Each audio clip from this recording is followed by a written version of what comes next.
Hi guys, so I know a couple of you had some questions about your background information, okay?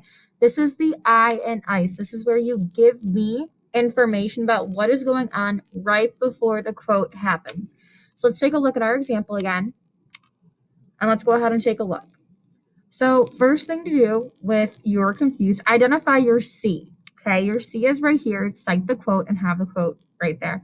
So your quote that you're using is from chapter 10. You need to use a quote from chapter 10. I've seen a lot of you guys using quotes from later on in the novel, but you have to use a quote from chapter 10 because chapter 10 tells the reader about the annex, okay? The interactions that Jonas has or how Jonas reacts is not part of the annex, okay? You have to use the actual setting, not how Jonas acts. So look at the quote, okay? The rest of this, after the topic sentence, all the way down to before the quote, is the I. It's telling me where the story is taking place, what's going on in this quote. We know that it's in the annex, how we've said up top. We know that it's in the rising action. You have to use these very descriptive words, okay?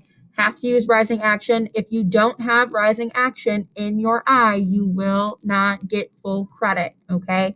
You have to tell me that it's in the rising action. That's what chapter 10 is. Then it tells me that Jonas is walking into the larger room of the annex. Remember, there are two separate rooms, so tell me which one he's in. Is he in the smaller one at the beginning with the locked door? Is he in the bigger room where he starts to see these differences? Okay. Then we tell that he's starting to notice different things in the community. And we're starting to say what those different things are. And that leads us into how the bed at the alcove at the far end of the room, is what our quote is to show these differences. Okay. And that's what you're looking for your I.